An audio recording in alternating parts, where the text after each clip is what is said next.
G'day, Dave Stewart. Look, I'm back again after a pretty long absence on the old video podcast thing. I thought I'd kick it off again just before the year ended and have a look at the 12 months since the election. First of all, let's just go back to the 12 months leading up to the election, where we saw a lot of campaigning on things like crime, where Christopher Luxon and David Seymour both turned up, avoiding the blood spots, pools of blood at a dairy where there'd been a murder, and said that they were going to stop crime in its tracks because they're going to get tough on crime, and that the Labor government was actually soft on crime, and that was the reason for crime, was that the government was soft on crime. So we're 12 months down the track, and we all know that crime, it's got worse. So is that because the government's soft on crime? Maybe Mr. Luxon or Mr. Seymour could answer that for us. What else did they promise? All these problems that we had, global inflation, interest rates, our council rates, all of this was a result of the government spending too much money supporting businesses through COVID. How do we fix it? It's very simple. We're going to give you a tax cut, and it's going to be massive. It's going to be $250 a week for families, and it's really going to help you out. Well, 12 months down the track, you got your tax cut. Did it fix everything? Because we were told it would. We were told the tax cuts would fix fucking everything. Did they? I don't think they did.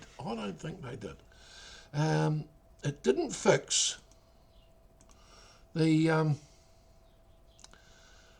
situation in Dunedin, where the government decided that after promising to fix the hospital,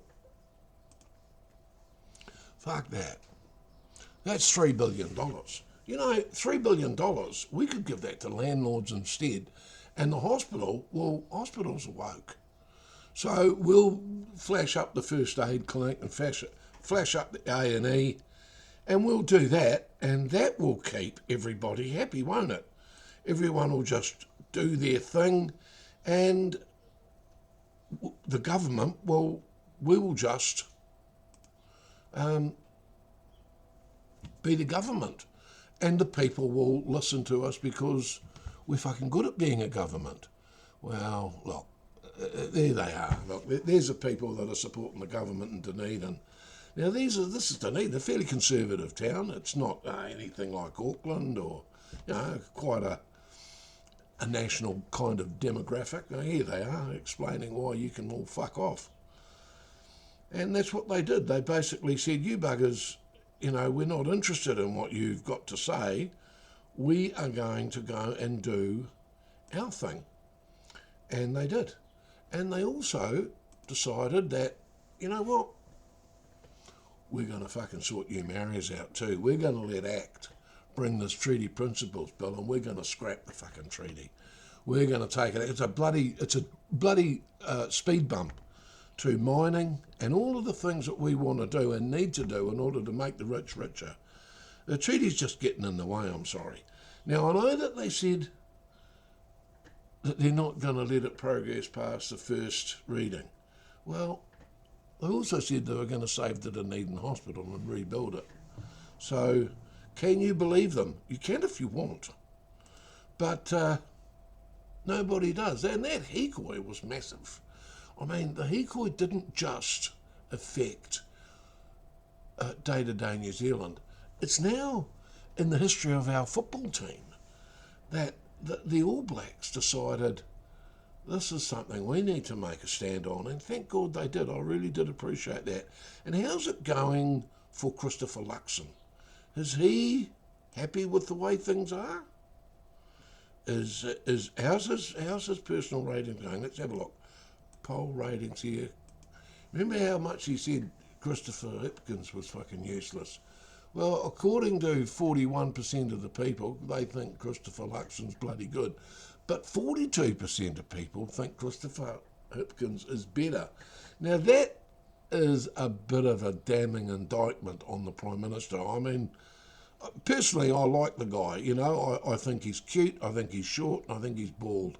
And you know, in a prime minister, what more do you want? He's got all the qualities that you need to be a prime minister, if you like the Muldoon kind of era. And some people did. But are we going in the right direction? Well, according to the polls, no, we're not. Now, this is just 12 months in, by the way. So what would happen if there was an election tomorrow?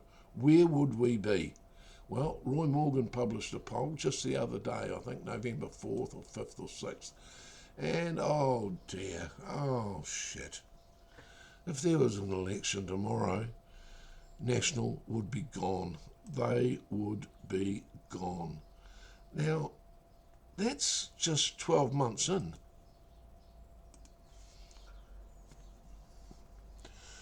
It's taken this lot 12 months to piss everyone off, except landlords, except mining companies, except tobacco companies. So other than tobacco companies, mining companies and landlords, everyone else is thinking, fuck this, I've had enough. Well, congratulations, Christopher Luxon. You've done a fucking great job. More than I've been able to do in 12 months. Keep it up.